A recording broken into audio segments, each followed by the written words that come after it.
What is up, everyone? This is Joe Rowan, and we have made it to the final part 6 of my ADP value series. So today, let's talk, let's chat, let's give our thoughts on picks 50 through number 1 overall. Starting off with number 41, Oneil Cruz. Look, 2024 was the year of recovery. Broken fibula, all that. Takes a while to come back. 2025, it's the year of Oneil. Last season, yeah, he put up 2020 numbers, but yeah, he was recovering at the same time. This season, he's got 30-30 in him. I know he can get there. His barrel rate was 5th in baseball last season with company like Aaron Judge, Shohei Ohtani, let's see, Brent Rooker, and Juan Soto. Have you ever heard of those guys? Yeah, pretty good company to be in. His exit velocity and bat speed right up there with the best of them. He's an elite company. He's an elite talent. And, oh, by the way, he's got additional eligibility this season in the outfield since he plays center field. And that on top of shortstop can be very valuable to your roster construction.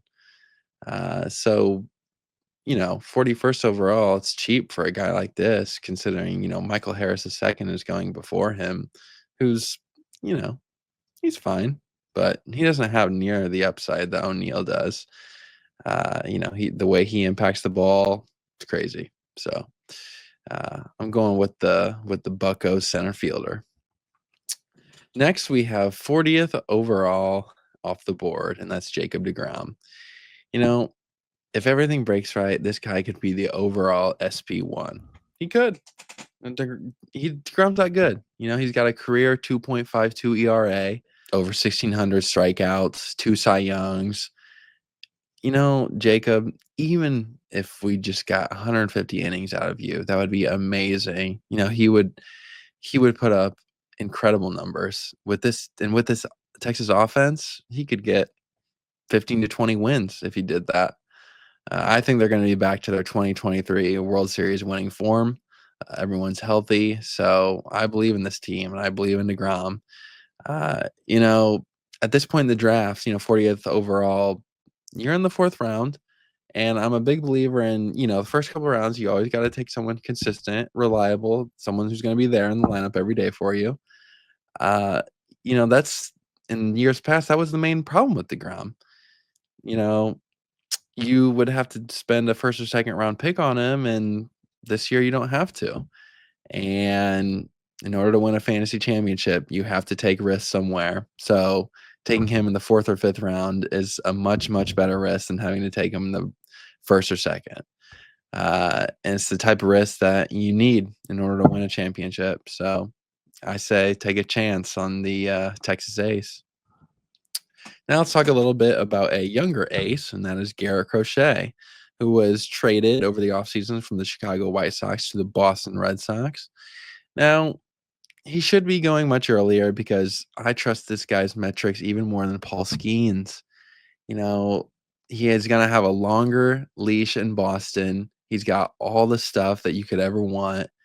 That offense to back him up now. They could win the AL East. I could see them honestly winning the American League and going to the World Series. What happens after that, we'll see. But I could definitely see it. And on this team, man, that cutter and sweeper are nearly unhittable.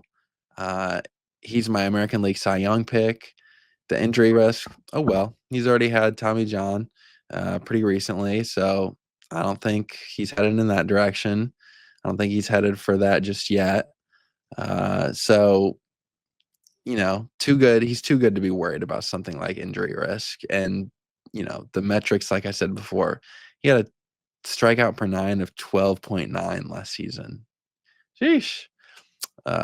Take Crochet if he's there. Now let's go on to 33rd off the board, Matt Olson. In my past videos, I talked about, playing time and consistency. They win championships. Matt Olson, he'll do that for you, especially in a potent Braves lineup. He's consistent as anyone. The last 3 seasons, he's played every game, which is incredible to think about. No one does the Cal Ripken thing anymore. No one is out there every day except for Olson and Simeon. Uh, career averages, he per 162, he hits 40 bombs and has 109 RBIs, which is also incredible. 860 OPS in that time. And the Braves offense is going to be back this season. So, would I rather take Vladdy at 14th overall or Matt Olson at 33rd overall? Yeah, I'm going with Olson all day long on that one.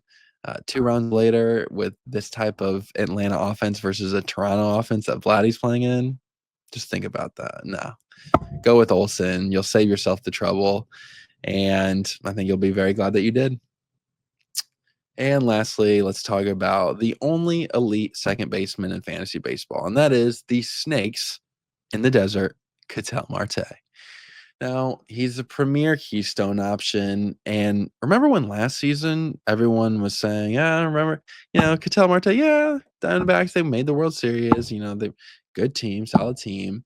But I think Ketel, I think his 2019 was faulty. I think his 2023 was faulty. Really, because he just had amazing stats again in 2024. He was 3rd place. Not a lot of people know this. He was 3rd place in NL MVP honors last season.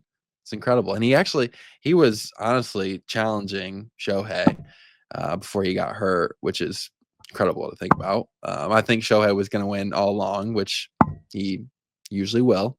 But yeah, Ketel was challenging him before the injury, and that's so impressive. The Snakes actually scored the most runs in 2024, which is a credit to him. It's a testament to, his talent.